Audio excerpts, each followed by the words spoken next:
Olá, sou Andrew Knoll e você está no Ficções Performativas. Vamos dar continuidade à leitura do texto Dramaturgias Conviviais, Formas para Experiências do Comum, tese de Luciano Romanoli. Se você está chegando agora, dá uma olhadinha aqui no card para pegar o link logo abaixo aqui da descrição e acompanhar a leitura desde o início. Se vocês gostarem, peço que curtam o vídeo, ative o sininho, curtam o canal, compartilhem com a sua galera. E vamos à leitura hoje da parte 1.1.1, Convívio Pregnante e Experiência.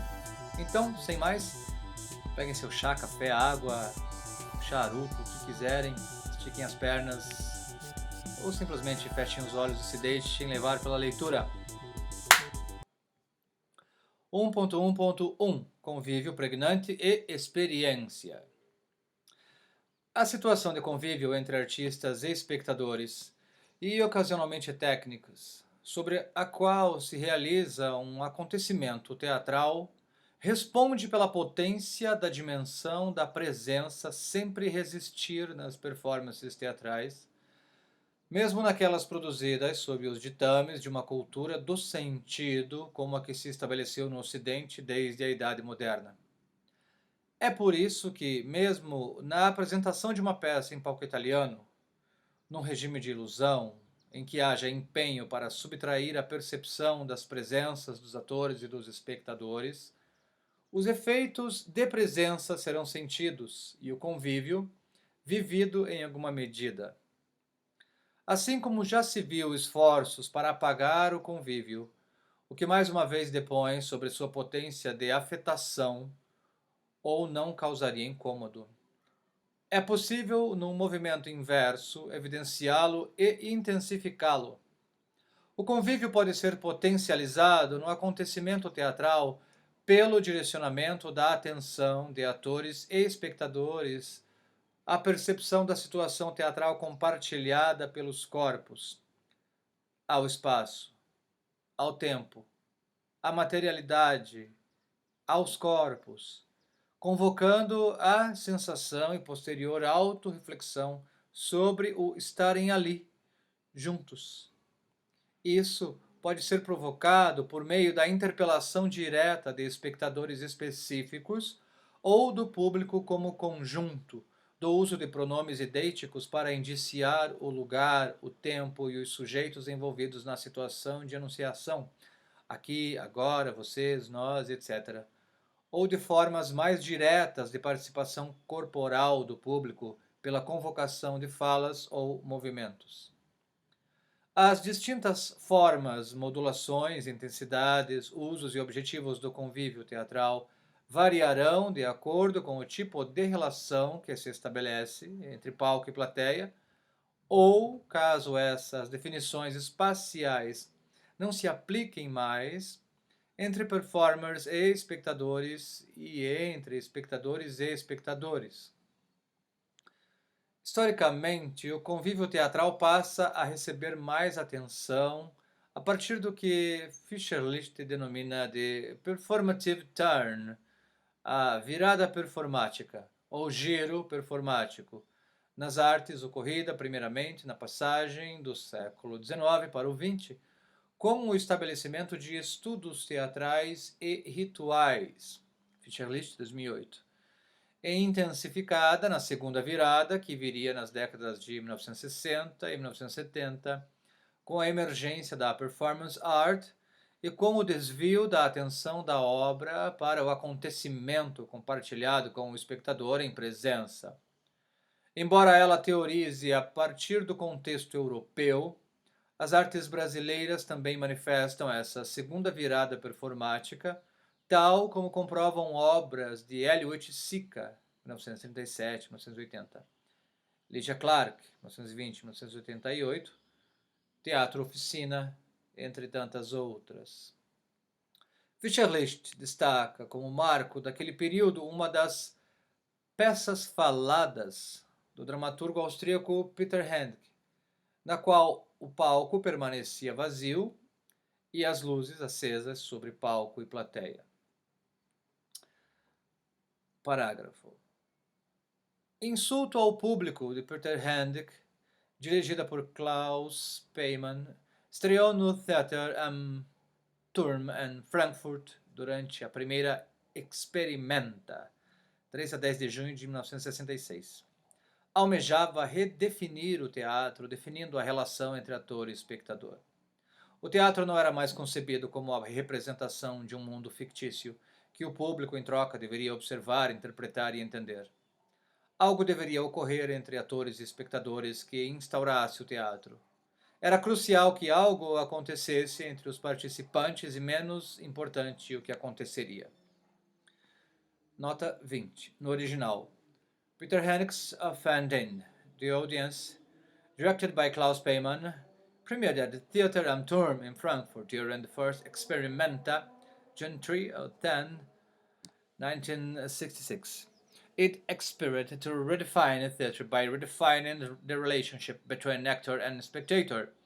Theatre was no longer conceived as a representation of a fictive world, which the audience in turn was expected to observe, interpret, and understand.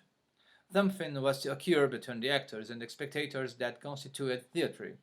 It was crucial that something happened between the participants, and less important that what exactly this was. Continuando. A autora relata como a noite de estreia dessa peça foi de constante negociação entre atores e espectadores para que estes, após serem interpelados diretamente, restringissem suas ações às reações esperadas, tal qual se sentarem quando lhes fosse pedido. Na segunda noite, diante da recusa do público em se ater às proposições de interação feitas pelos atores e diretor, e incomodado com as intervenções físicas da plateia que não podia controlar, Peymann expulsou espectadores do palco. O episódio evidencia duas concepções distintas de teatro. Para o diretor, a provocação direcionada ao público estava circunscrita ao âmbito da obra de arte, a qual os espectadores deveriam responder com não mais que aplausos ou vaias, mantendo a relação sujeito-objeto convencional do teatro.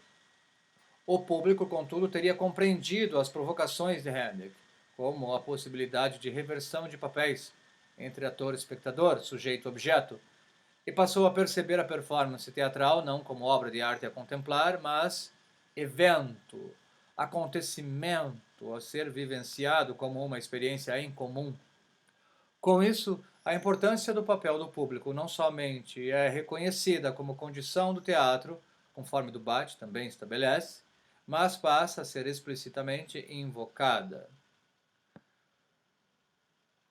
A segunda virada performática, então, permitiu que se abrisse um amplo campo de exploração das possibilidades de relação entre atores e espectadores, da função atribuída a estes no acontecimento teatral e das formas de convívio teatral.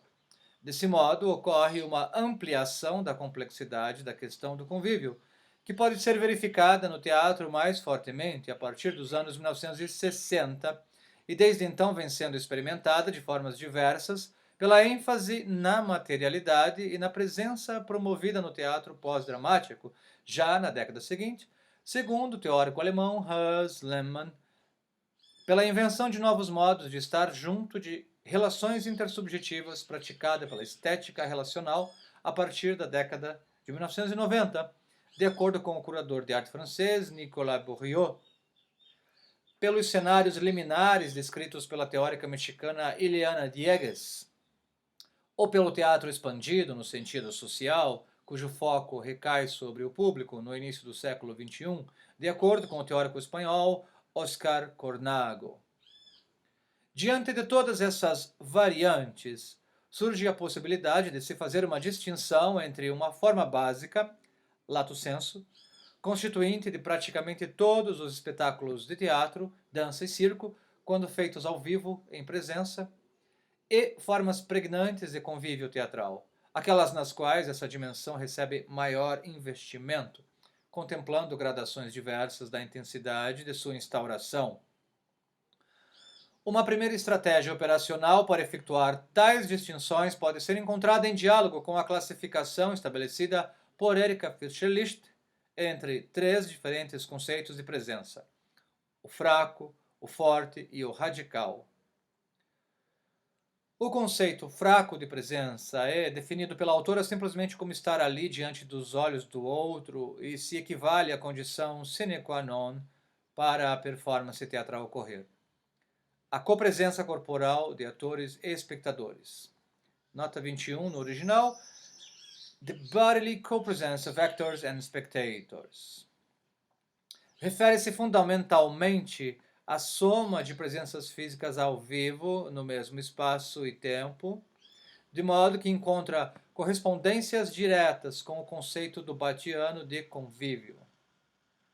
Essa definição básica e abrangente, constituindo uma zona comum entre atores e espectadores que compartilham um cruzamento tempo-espacial, é a circunstância fundamental à retroalimentação autopoética, mútua afetação, sempre bidirecional e recíproca. Ao considerar essa zona de mútua afetação, percebemos que é também no encontro de presenças que se efetivam as trocas afetivas entre cena e público, compreendendo os afetos como as cargas sensíveis que aderem às sensações, sentimentos, pensamentos ou palavras por eles são transportadas e transmitidas. Ao articular as teorias do teatro, as teorias dos afetos, a pesquisadora portuguesa Ana Paes nomeia dois processos envolvidos nas trocas afetivas entre cena e público: a comoção e a ressonância afetiva. Nota 22. Paes, 2018, dialoga privilegiadamente com os modelos propostos por Teresa Brennan e Sara Ahmed. A abordagem biológica de Brennan, preferimos nesta pesquisa a discussão de uma política cultural das emoções feita por Ahmed, que será retomada no capítulo 3. Sobre transmissão afetiva, ver Brennan, Teresa, 2004. The Transmission of Affect, Ithaca, Cornell University. Retomando. Ao articular as teorias do teatro, as teorias dos afetos, a pesquisadora portuguesa Ana Paes nomeia dois processos envolvidos nas trocas afetivas entre cena e público: a comoção e a ressonância afetiva. A comoção, diferentemente da interioridade da emoção, faz-se como um movimento com o outro na relação dentro-fora, tal como ocorre no encontro entre cena e público ao promover relações temporárias entre os corpos, onde os afetos, que intensificam os espaços sociais, constroem fronteiras ou ligações. Ainda segundo Paes, embora possa ter contornos mais débeis ou mais fortes, mais determinados ou mais livres, o movimento da comoção depende do convite e das políticas de afetos de cada espetáculo. Criando uma atmosfera particular a cada representação, a função do público nesse movimento é ampliar e intensificar afetos, ainda que estes possam ser favoráveis ou desfavoráveis ao fazer artístico. Entendo esta função como uma ressonância afetiva, um modo de atenção e tensão que tem consequências sobre o fazer artístico, afetando a qualidade sensível da obra. Paes, 2018. A ressonância afetiva, então, modifica a qualidade sensível do acontecimento teatral em sua dimensão de obra ao vivo realizada entre corpos e, portanto, porosa à circulação de afetos. Paes explicita: a dinâmica implícita no conceito de comoção permite mostrar como a conexão-desconexão da relação entre cena e público é sentida em termos de um movimento conjunto de diferentes sentires. Por um lado, o mover-se da comoção estabelece-se e é sentido através de padrões rítmicos e intensidades sensoriais que ligam cena e público. Por outro lado, uma vez que os afetos se expressam ritmicamente e são performativos, pode-se dizer que eles materializam o movimento da comoção e que, nesse movimento, agem sobre o acontecimento teatral. A ressonância afetiva do público altera a dimensão sensível da obra na medida em que ela consiste numa ampliação e intensificação dos micro-ritmos afetivos em contínuo movimento, sejam eles favoráveis ou desfavoráveis, agradáveis ou violentos para atores e espectadores. Esses processos se inscrevem no campo do afeto público? Laurent Berlin, 2000-2011. Nota 23. Faz-se importante ressaltar que, com o uso dos termos nota 23, perdão, ver Berlin, Laurent, 2000. Intimacy, a special issue in Intimacy, Londres e Chicago, University of Chicago Press, 2011, e Cruel Optimism, Durham e Londres, Duke University Press. Retomando, esses processos se inscrevem no campo do afeto público, aqui em Laurent Berlin, como citado, uma vez que a circulação de afetos em esferas públicas de sociabilidade é determinada por normas e fantasias sociais e, em uma articulação entre as esferas pública e privada, potencializa atmosferas afetivas que são experimentadas como íntimas. Sem avançar mais por hora na discussão sobre circulação de afetos, propomos, portanto, que esta concepção de afetação, retroalimentação autopoética e comoção corresponda ao convívio no lato sensu, ou ainda no sentido fraco. Nota 24. Agora sim. Faz-se importante ressaltar que, com o uso dos termos fraco e forte, não pretendemos estabelecer uma escala hierárquica pela qual haja mais valor no forte em detrimento do fraco, tampouco ecoar a construção discursiva patriarcal que associa força ao gênero masculino e fraqueza ao feminino como uma vantagem do primeiro. De um ponto de vista que recusa essa dicotomia, um convívio forte não é necessariamente melhor do que o convívio fraco e vice-versa. A questão é de ênfase ou não nessa dimensão do acontecimento teatral. Dadas as devidas explicações, retomamos. Sem avançar mais por hora na discussão sobre circulação de afetos, propomos, portanto, que esta concepção de afetação, retroalimentação autopoética e comoção corresponda ao convívio no lato sensu, ou ainda no sentido fraco.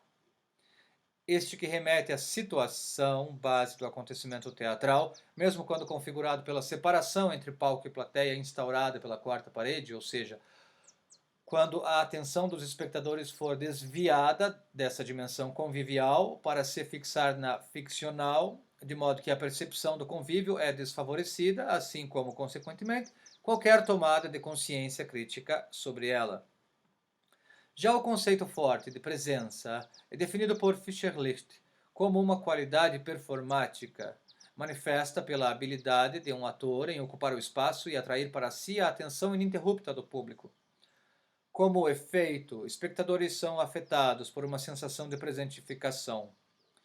Os espectadores sentem que o ator está presente como uma intensidade em comum, conferindo a eles em troca a intensa sensação de si mesmos como presentes. Nota 25, no original. The spectator sense that the actor is present in an unusually intense way, granting them, in turn, the intense sensation of themselves as present. No caso de propormos também uma acepção forte ao convívio, essa descrição de uma percepção avivada do outro e de si corresponde à presentificação desse convívio no sentido pregnante, ou seja, a evidenciação da situação de copresença, que é uma relação de alteridade, e ao avivamento da sensação de estar junto. Ocorre em práticas cênicas nas quais a atenção é direcionada à situação convivial compartilhada com o público. Para exemplificar, podemos pensar em trabalhos que rompam a quarta parede, direcionem a atenção à plateia e interpelem diretamente o espectador, seja por olhares, gestos ou palavras, de modo que o convívio seja exposto e tomado como um importante componente de estruturação formal. É o caso de espetáculos como Vida, nota 26. Para uma análise mais detalhada sobre a abordagem dramatúrgica do convívio em Vida, Oxigênio, Isso Te Interessa e Esta Criança, da Companhia Brasileira de Teatro, ver Romanoli, 2013. Retomando. É o caso de espetáculos como Vida e Oxigênio, da Companhia Brasileira de Teatro, cujas frases mestras, como refrões, já revelam esse gesto de promoção do convívio à superfície aparente e perceptível. Aspas. Estamos aqui, não estamos? Alguém escapou? Ou, aspas, este é um ato que deve ser produzido aqui e agora.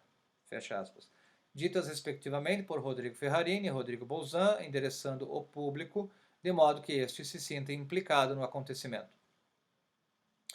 Nos dois casos, a performance teatral começa com alguma forma de explicitação da situação de convívio que evidencia o espaço, o tempo e os sujeitos envolvidos, a percepção do outro, ator, e de si, espectador nomeado, interpelado, e da própria relação de alteridade. Tais estratégias compõem uma situação teatral de convívio no sentido forte. E como conceber um convívio no sentido radical?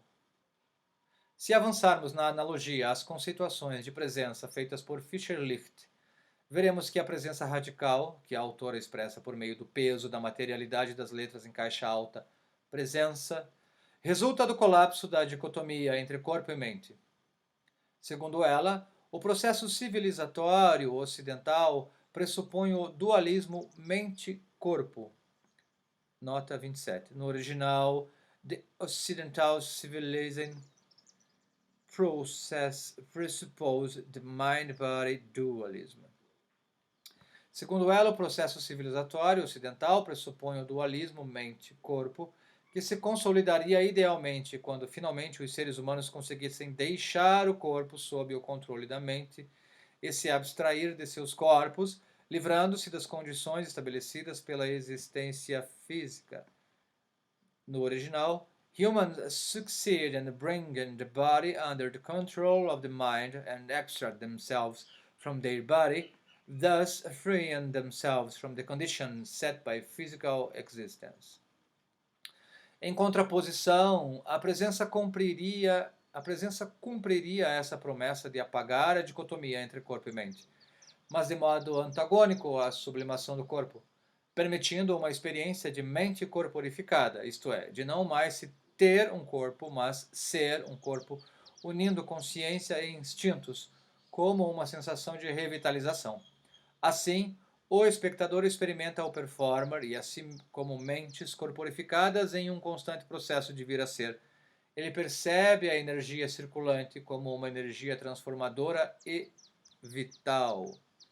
No original, the spectator experiences the performer and himself as embodied mind in a constant process of becoming. He perceives the circulating energy as a transformative and vital energy.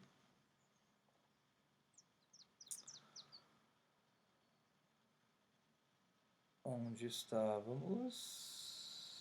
Só um pouquinho, que às vezes o olho se perde no texto. Aqui. O que se instaura, então, é uma experiência de presença, pela qual a existência ordinária é experimentada como extraordinária, como transformada e até transfigurada. No original, ordinary existence is experienced as extraordinary, as transformed and even transfigured.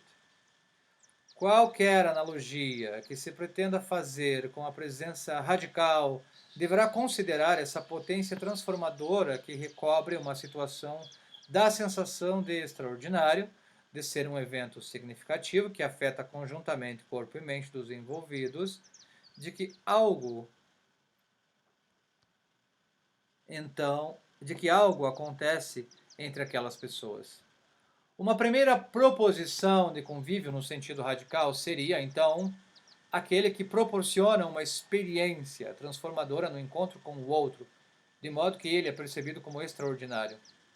Nesse sentido de experiência, será uma categoria mais subjetiva e instável do que os convívios fraco e forte. Mais do que fragilidades, essas características são coerentes com uma concepção de experiência, conforme observa o professor espanhol Jorge La Rosa Bondia. De acordo com o autor, a experiência tem sempre uma dimensão de incerteza que não pode ser reduzida. Bondia, 2002. E seu saber é sempre particular, porque ela depende da singularidade de uma pessoa concreta e nunca será igual para outra. Parágrafo, citação de Bondia. Por isso, o saber da experiência é um saber particular, subjetivo, relativo, contingente, pessoal. Se a experiência não é o que acontece, mas o que nos acontece.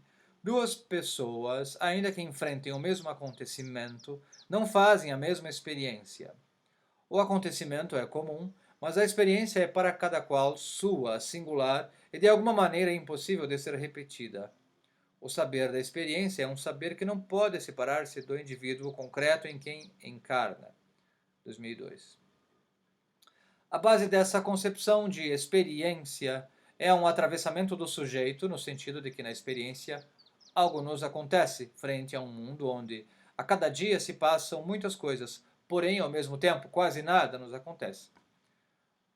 La Dia localiza no excesso de informação e de opinião que se sacralizam e ocupam os espaços dos acontecimentos o motivo de vivermos um empobrecimento da experiência. Diz ele, então o sujeito individual não é outra coisa que o suporte informado da opinião individual. E o sujeito coletivo, esse que teria de fazer a história segundo os velhos marxistas, não é outra coisa que o suporte informado da opinião pública. Quer dizer, um sujeito fabricado e manipulado pelos aparatos da informação e da opinião. Um sujeito incapaz de experiência. Tal diagnóstico é semelhante ao de filósofos como Walter Benjamin e Giorgio Agamben. Nota 31. Benjamin também critica a informação como contrária à experiência, que seria possível na narrativa. Ver Benjamin Walter, O Narrador, Considerações sobre a obra de Nikolai Leskov, em Magia e Técnica, Arte e Política, Ensaios sobre Literatura e História da Cultura, São Paulo Brasiliense, 1994.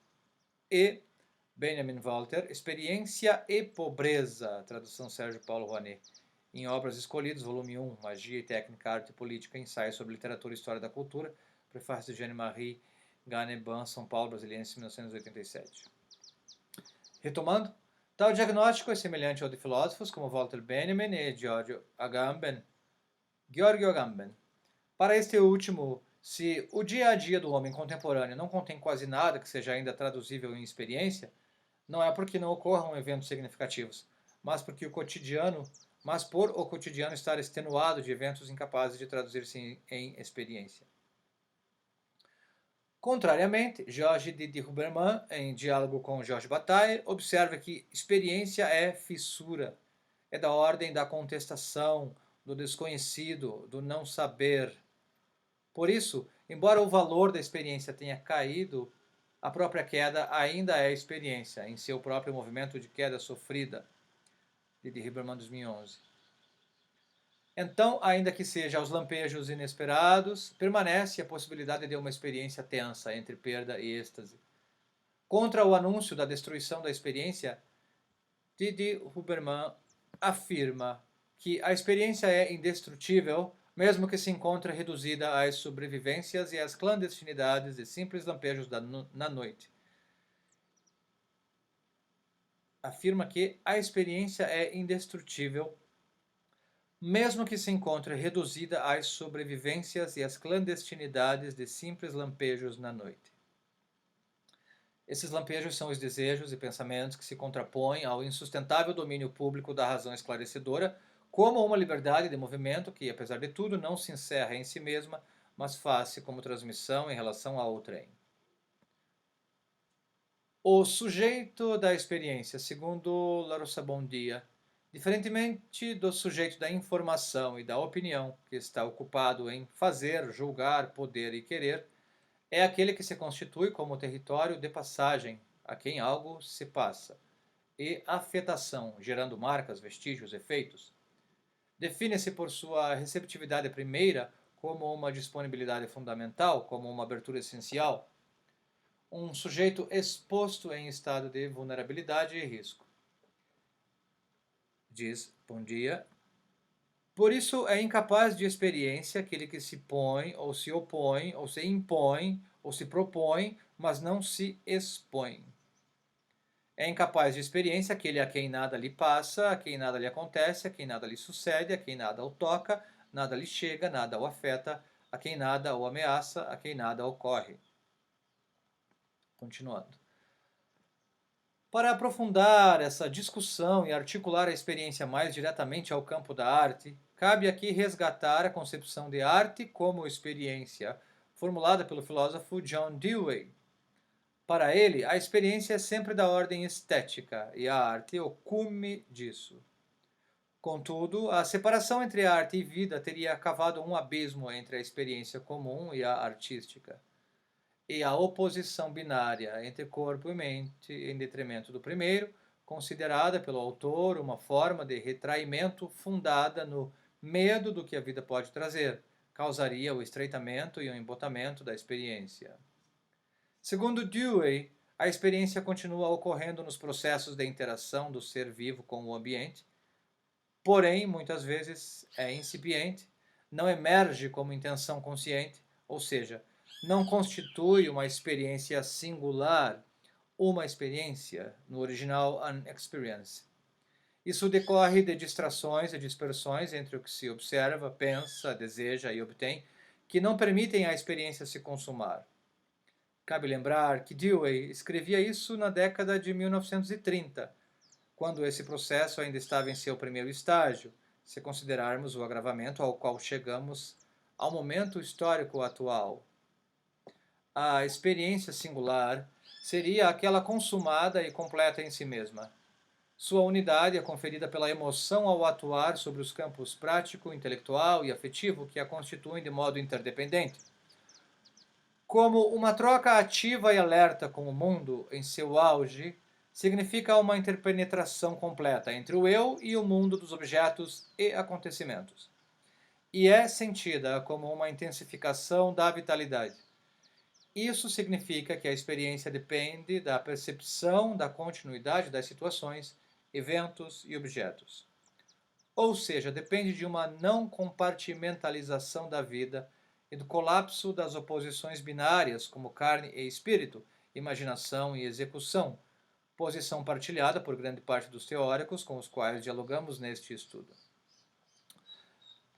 Além disso, é interessante observar a oposição entre percepção e reconhecimento proposta por Dewey.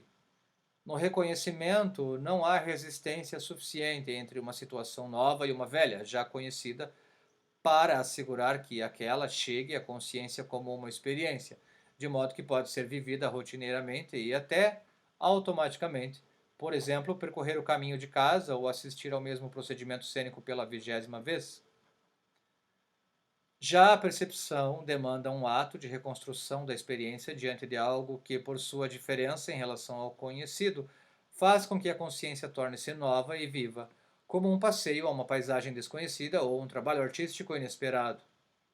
Isso significa que é necessário algum atrito entre uma nova condição e a antiga para gerar a consciência renovada do que se está a fazer e permitir que, mais do que só o reconhecimento, a percepção aflore, desencadeando uma experiência. Em outras palavras, é preciso algo extra-cotidiano. Se pensarmos na relação com o espectador, as estratégias de desestabilização de sua condição podem ser catalisadoras de experiências à medida que façam com que algo aconteça com eles, desestabilizem binarismos e rompam com o reconhecimento de seu fazer habitual, ao menos enquanto essas estratégias não se tornem também habituais ao ponto de já se repetirem de modo automatizado. Qualquer espectador de teatro será capaz de acessar seu próprio arquivo de memórias e encontrar exemplos de acontecimentos teatrais que foram sentidos como experiências significativas, uma comunhão extasiada, conforme diz Dewey, sem aludir à comunidade, intensamente percebidas, que lhe despertaram a consciência, causaram emoções fortes e por essa combinação entre sentimento e razão, entre intelecto e sensível, entre ação e recepção, proporcionaram a sensação de que algo de extraordinário aconteceu e de alguma transformação. A primeira proposição de convívio radical seria, então, esse que é vivido como uma experiência, com a particularidade e a vulnerabilidade decorrentes disso.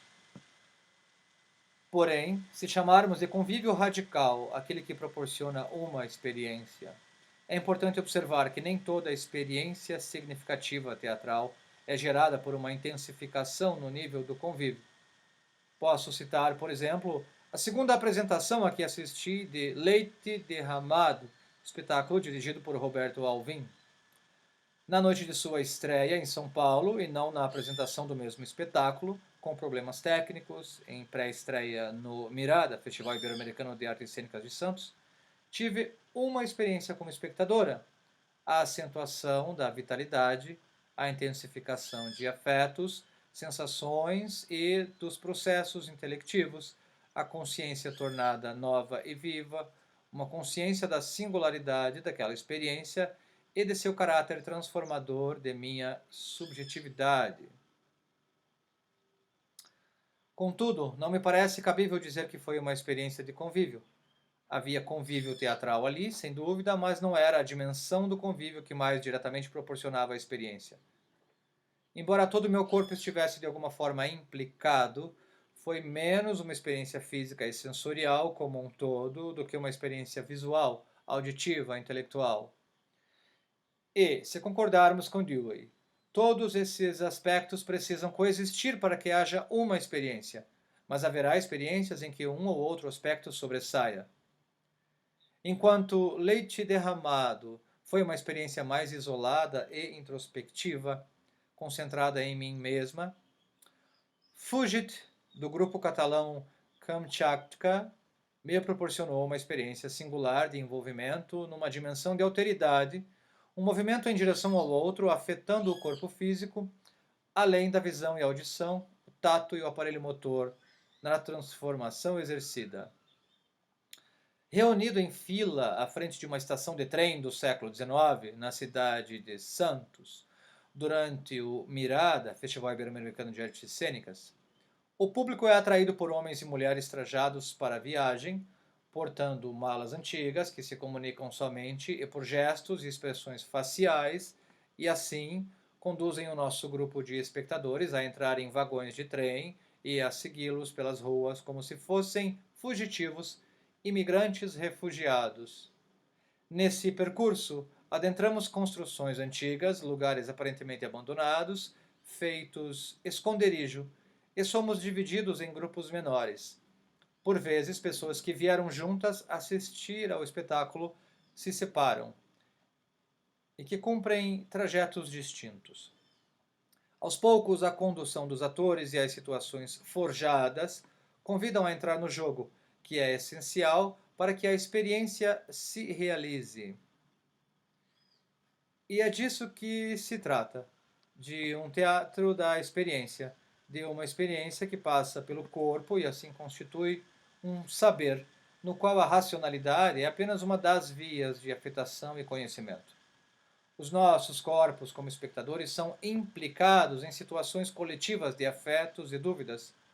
O recolhimento de nossas identidades e aparelhos celulares, a partilha de um pequeno pedaço de pão entre uma dezena de pessoas, ser levado dentro de um ônibus, debaixo de um lençol branco, para não se sabe onde, como clandestino, entre outras. Obviamente, nenhuma simulação seria capaz de repetir o que seja a experiência de um refugiado, como a vivenciada pelos sírios e haitianos nesta década e por outras incontáveis etnias em tantos outros tempos. Se alguma experiência de alteridade é possível, certamente é residual, incompleta, insuficiente. Nem por isso dispensável.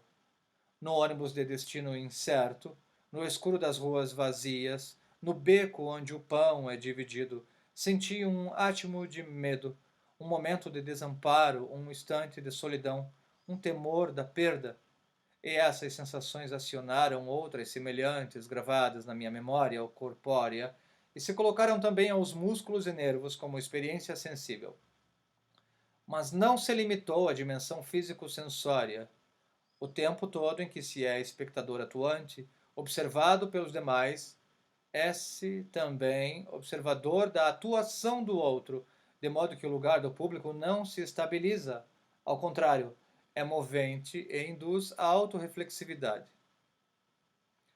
No fim de Fugit, o público vendado é deixado à própria sorte, de modo que a condução até então realizada pelos atores se rompe.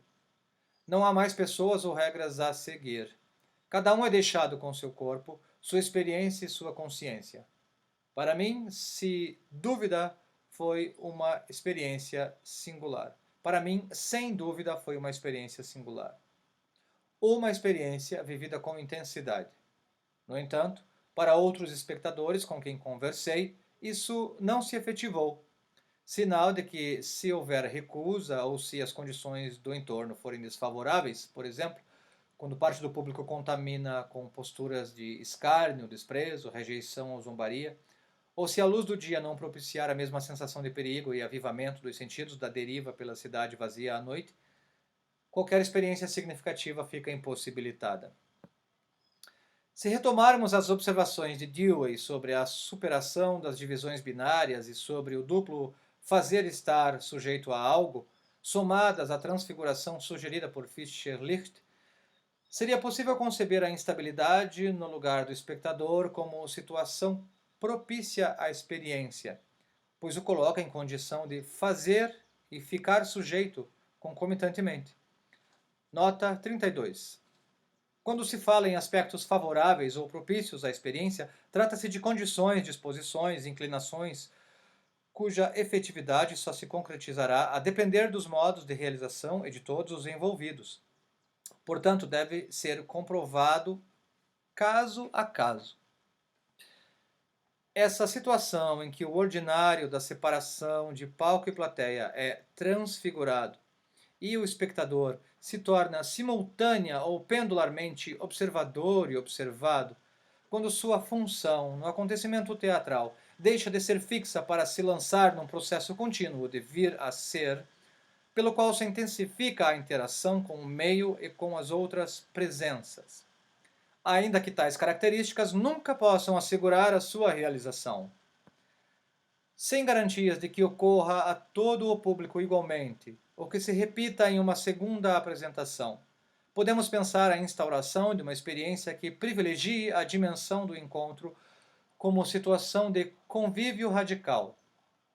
Um covivenciar, sugerido por Márcio Abreu na epígrafe, algo que se vivencia junto na construção de um comum. De todo modo, seja na acepção forte ou radical, o fortalecimento do convívio teatral passa necessariamente pelo reconhecimento da dimensão do público como presente e participante do ato teatral.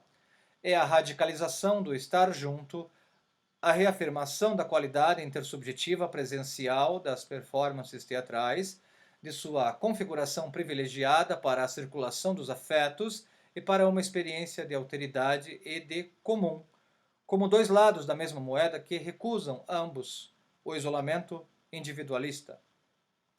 Isso faz com que o convívio teatral, no sentido pregnante, forte ou radical, propicie uma reflexão encarnada sobre os modos de vida em sociedade.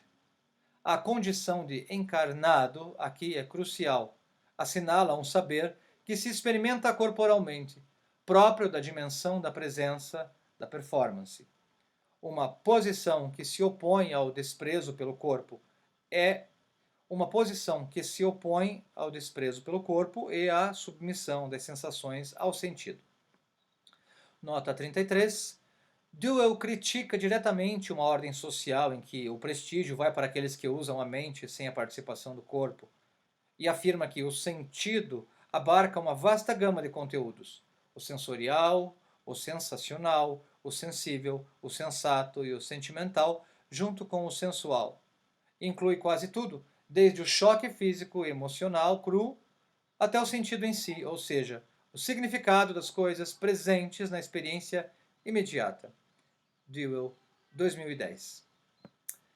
Ficamos por aqui, por hoje, finalizando essa parte do capítulo 1, onde vem com mais clareza as ideias sobre o sentido pregnante e as variadas diferenciações de convívio forte, fraco ou radical, segundo Fischer-Licht. No próximo vídeo, 1.1.2, Comunidades efêmeras e espectador emancipado. Fiquem conosco, curtam o vídeo, curtam o canal, compartilhem aí com a sua galera. E até o próximo vídeo.